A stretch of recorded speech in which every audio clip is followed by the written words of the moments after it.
eu quero tratar de uma pergunta recorrente no meio cristão, no Brasil e no mundo. Nós vamos nos conhecer no céu? O que a Bíblia diz sobre esse assunto? Eu quero tratar dessa matéria com você. Na exposição do texto de 1 Tessalonicenses 4, 13 a 18. O apóstolo Paulo escreve esta carta à igreja de Tessalônica, que era uma cidade grega, capital da província da Macedônia. E por causa da influência dos gregos, que criam no dualismo, achavam que quando uma pessoa morria, a alma, que é imaterial e espiritual, saía da prisão do corpo, que é material. Para eles a matéria era essencialmente má. Então, eles não acreditavam em ressurreição. Quando alguém morria na igreja, era um chororô só, sem esperança. Então Paulo escreve a carta aos Tessalonicenses, a primeira carta, para corrigir esse entendimento equivocado por influência do pensamento filosófico grego. E ele vai dizer assim, eu quero pedir permissão para você para expor e lendo o texto. Ele diz assim: não queremos, porém, irmãos, que sejais ignorantes com respeito aos que dormem, para não vos entristeceres como os demais que não têm esperança. Ou seja, aqueles que não creem na ressurreição não têm esperança. Eles acham que morreu, acabou. Outros acham que morreu, está condenado. O que é que nós devemos crer acerca deste assunto? Bom, primeiramente, Paulo usa aqui uma figura para a morte, que é dormir. Não queremos que sejais ignorantes com respeito aos que dormem. Isto é uma metáfora, isso é uma figura de linguagem. Talvez aqui até um eufemismo, aliviando a ideia de morte. Por que a ideia de dormir?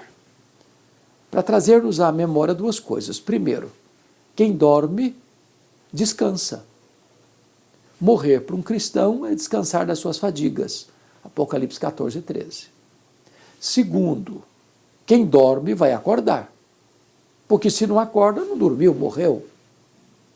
Então Paulo está dizendo que a morte não é o ponto final da vida. Que não se encerra a vida com a morte. Morre o corpo. Mas a alma é imortal. Morre o corpo e o corpo é sepultado.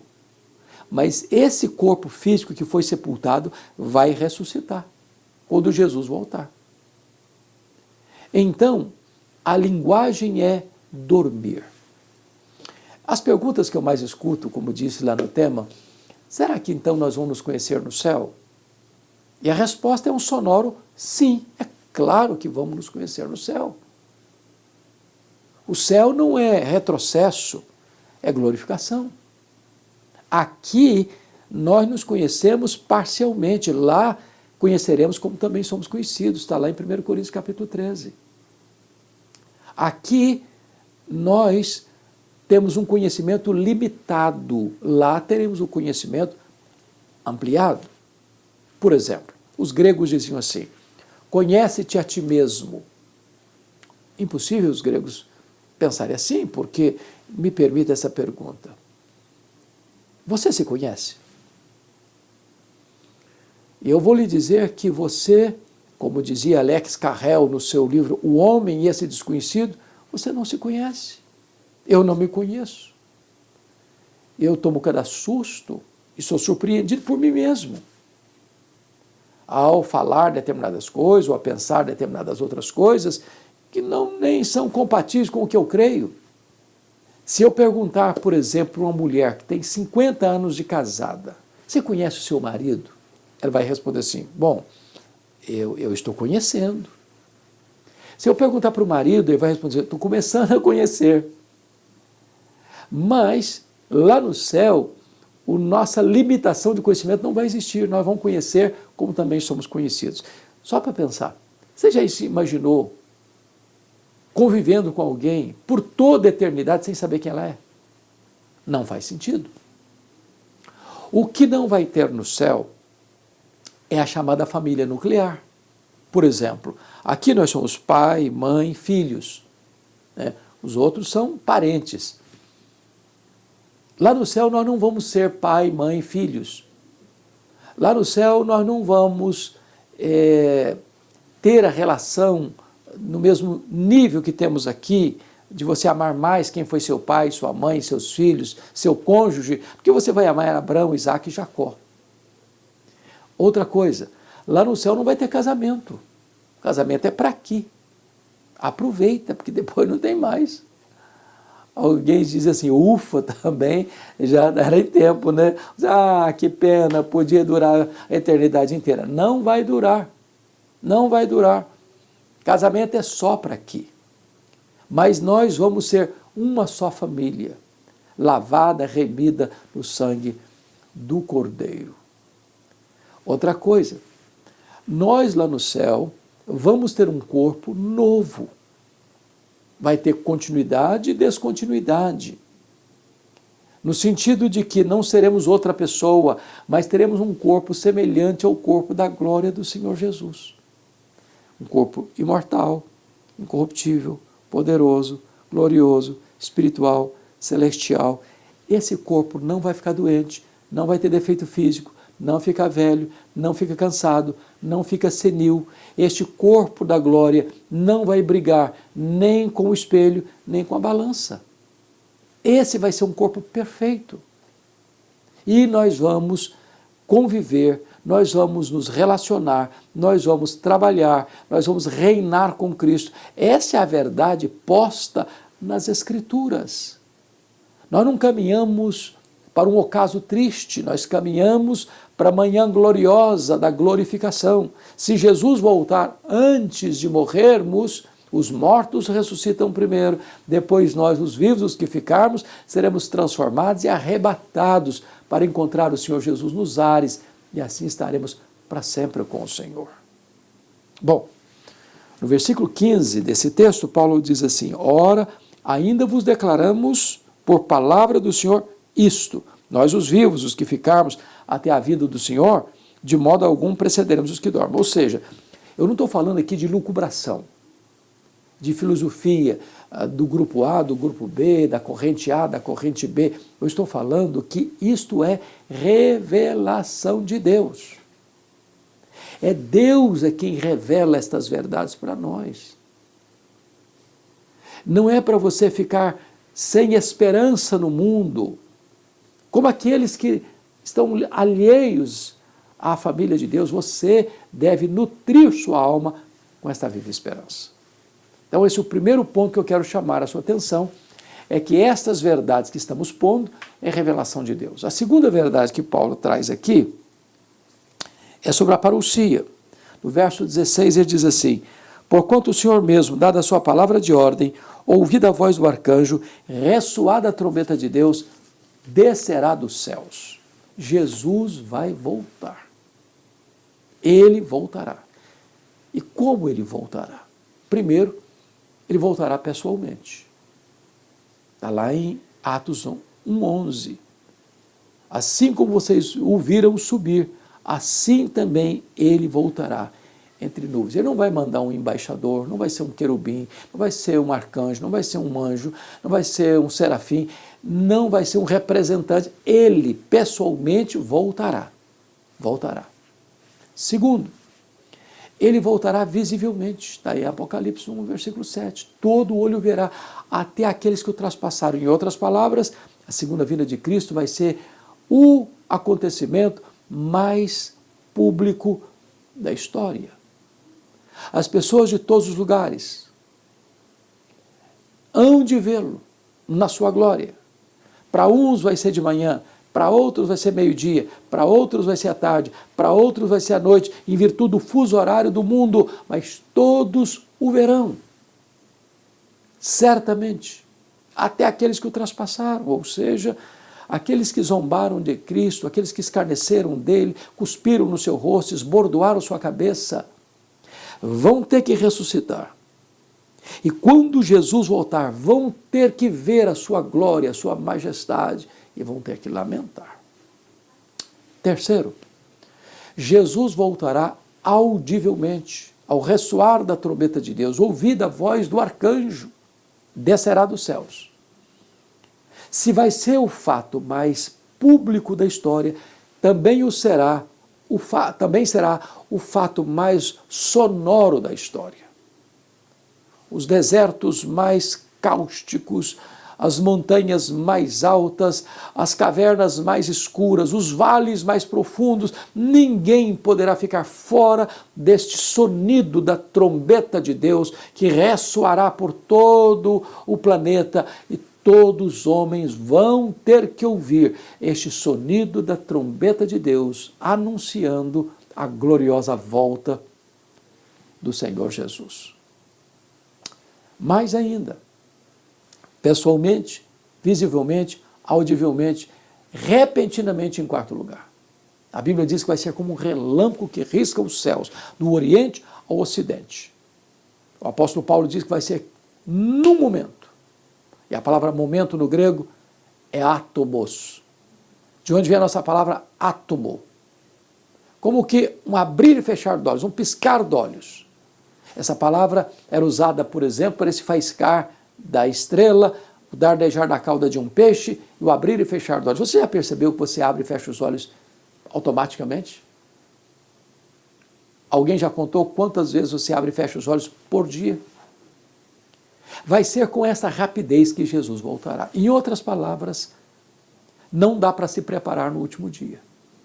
Ou você está preparado, ou aquele dia será dia de trevas para você. Como aquelas 10 virgens que, ao ouvir a voz do noivo, se desesperaram porque estavam vestidas como virgens, elas tinham lâmpadas como se fossem virgens prudentes, mas não tinha azeite nas suas lâmpadas e agora não dá mais tempo para se preparar. Quinto lugar, ele voltará pessoalmente, visivelmente, audivelmente, repentinamente, mas em quinto lugar, ele voltará também inadvertidamente, surpreendentemente, sem aviso prévio, sem anúncio imediato. Vai ser como um ladrão que chega sem mandar um telegrama, um WhatsApp, uma carta, uma mensagem. Tal dia eu estou na sua casa. Não, ele chega inesperadamente. A segunda vinda de Jesus, em quinto lugar, será inesperada. Os homens não estarão aguardando. Sabe o que significa isso? Vai ser um dia comum, um dia normal. Como você levanta todo dia, leva os filhos para a escola, pega o filho da escola, vai trabalhar, vai viajar, vai passear, vai ficar em casa, não importa. Esse dia não vai ser um dia óbvio. Então, prepare-se. Sexto lugar, a segunda vinda de Cristo será também inescapável. Está lá em 1 Tessalonicenses, segunda carta de Tessalonicenses, primeira carta capítulo 5, melhor dizendo, primeira carta de Paulo aos Tessalonicenses capítulo 5. Ou seja, é como uma mulher grávida que está para dar à luz. Ninguém pode cancelar a segunda vinda de Cristo. Nenhuma corte, por mais egrégia que ela seja, ela pode tomar uma decisão agora, estamos cancelando a segunda vinda de Cristo, ele não voltará mais. Não, ninguém tem autoridade de mexer nessa agenda que é da economia, da soberania exclusiva de Deus. Ele voltará. Mas em sétimo lugar, ele voltará vitoriosamente. Ele vem como Rei dos Reis, como Senhor dos Senhores, como Juiz de vivos e de mortos. Ele vem para sentar-se no trono, ele vem para colocar todos os seus inimigos debaixo dos seus pés. Ele vem para julgar as nações, ele vem para lançar os que o rejeitaram no lago do fogo, e ele vai lançar lá o anticristo, o falso profeta, o diabo, a morte, o inferno e todos aqueles cujos nomes não estão escritos no livro da vida. E ele vai então transmitir este reino ao Deus e Pai, para que ele seja tudo em todos, e reinará para sempre, sempre, com a sua noiva, a sua igreja.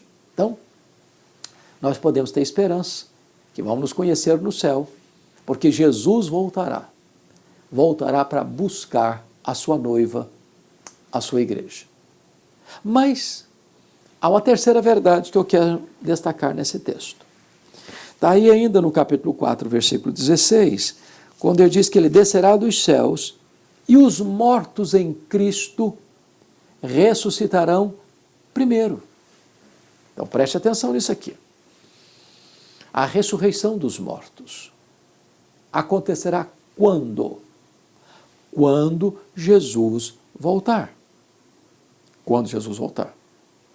Está lá em João 5, 28 e 29, que todos ouvirão a sua voz e sairão dos túmulos, uns para a ressurreição da vida, outros para a ressurreição do juízo. Então, quando Jesus voltar, primeiro, e como ele está falando para a igreja, está falando dos salvos, dos santos, dos que creram nele. Então, os mortos em Cristo ressuscitarão primeiro, os que dormiram em Cristo ressuscitarão primeiro. Primeiro em relação a quem? Aos outros mortos ímpios? Não. Todos vão ressuscitar na mesma hora. Agora, primeiro em relação aos que estiverem vivos.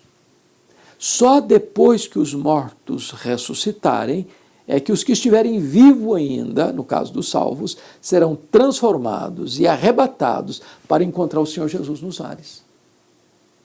Então, a grande pergunta é como esses mortos vão ressuscitar. Quais serão as marcas deste novo corpo? E Paulo, escrevendo aos Coríntios, que também era uma capital de outra província, não da Macedônia, mas da Caia, que também era uma cidade grega, influenciada também pelo pensamento grego, precisa esclarecer aqueles crentes que os mortos vão ressuscitar. E como vão ressuscitar? No capítulo 15 da sua primeira carta aos Coríntios, a partir do verso 34 até o verso 50, Paulo vai mostrar quais são as características desse corpo. E ele usa algumas metáforas. Primeiro, ele usa a metáfora da semente. É como você semear aquele corpo que morreu, mas o que vai brotar dessa semeadura no dia da ressurreição vai ser diferente. Tem a mesma natureza, mas vai ser diferente. Ele diz, semeia-se na corrupção, ressuscita-se na incorrupção. O que significa isso? Esse corpo nosso, querendo ou não, vai ficando velho, vai ficando cansado, vai ficando doente, vai ficando limitado. Porém, o corpo que receberemos na ressurreição não fica velho, não fica cansado, não tem defeito físico, não tem problema com o espelho, não tem problema com a balança, vai ser um corpo perfeito. E aí você pode levantar perguntas. E aquela criança que não chegou a nascer, que morreu no ventre da mãe, vai ser um feto glorificado no céu? Ou, na outra ponta, e aquele vovozinho que morreu com mais de 100 anos, vai ressuscitar como um vovozinho para andar com bengala no céu? E a resposta está na carta aos Filipenses, quando Paulo diz que nós teremos um corpo perfeito, semelhante ao corpo da glória do Senhor Jesus. Todos nós teremos um corpo semelhante ao corpo da glória do Senhor Jesus. Não importa, desde o bebê não nascido ao bebê recém-nascido, ou a um senhor de mais de 100 anos de idade, todos teremos um corpo de glória, mantendo a nossa identidade. Assim será o corpo da ressurreição. Mas Paulo diz ainda, semeia-se em fraqueza, ressuscita-se em poder. O nosso corpo vai ser um corpo poderoso.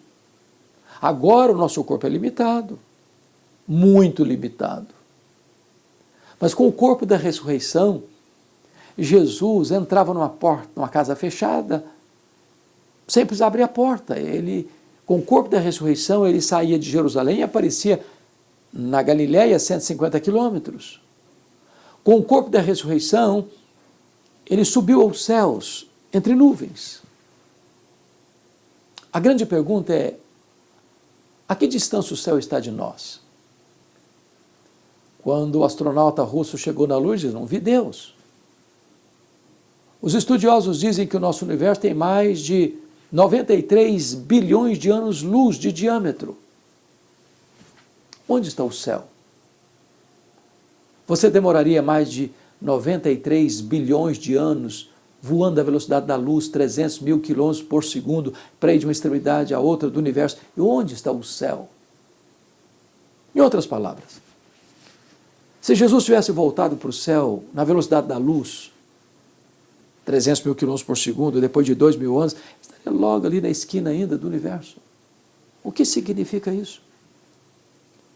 Significa que nesse corpo glorioso, nós não estaremos, nesse corpo poderoso, nós não estaremos mais limitados às mesmas leis da física que nos governam hoje. Eu pergunto a você, quanto tempo um anjo demora para vir do céu à terra? No estalar de dedos. Assim será o nosso corpo.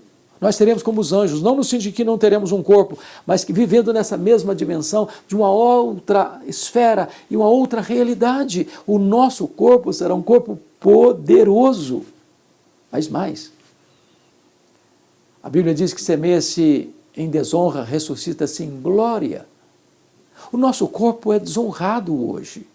É verdade, desonrado.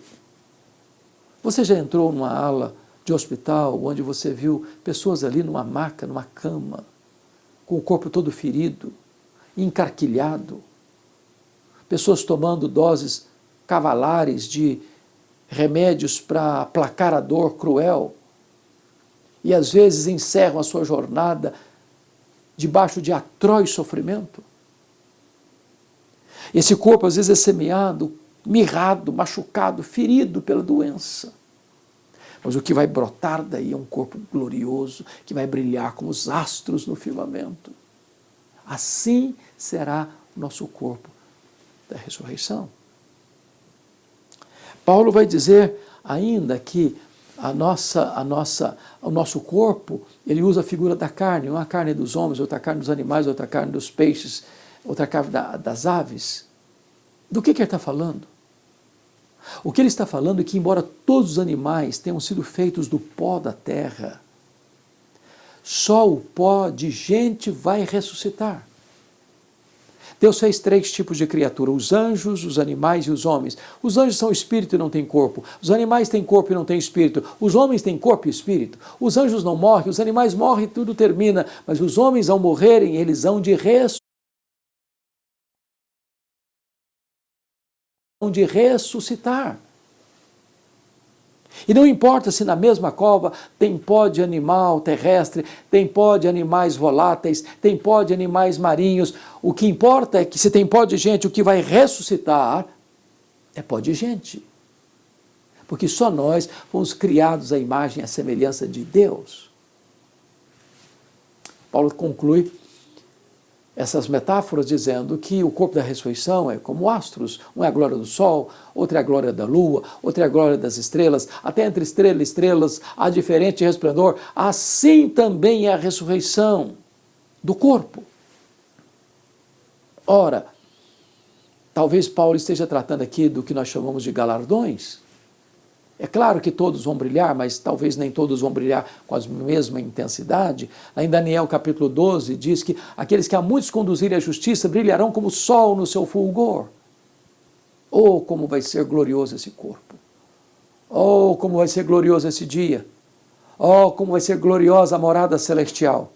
E nós estaremos lá, os remidos e lavados no sangue do Cordeiro, e vamos nos conhecer. Seremos um só povo, uma só família, um só rebanho, uma só igreja, uma só noiva, uma só nova Jerusalém. Estaremos para sempre com o Senhor. Então, nesse dia que Jesus voltar, os mortos ressuscitam, aquela alma que já está lá no céu com Cristo, reinando com Ele, volta com Ele, aquele corpo que foi semeado e sepultado, ressuscita de forma incorruptível, imortal, poderosa, gloriosa, mente, e então esse corpo se une àquela alma que vem do céu, e agora está completo, corpo e alma glorificados. Os vivos, então, são transformados e arrebatados para encontrar o Senhor Jesus nos ares, e assim todos nós seremos arrebatados para encontrar o Senhor Jesus nos ares, e assim estaremos para sempre com o Senhor. Paulo começa no versículo 13 dizendo que tinha desesperança. Eu não quero que vocês viam como os demais que não têm esperança.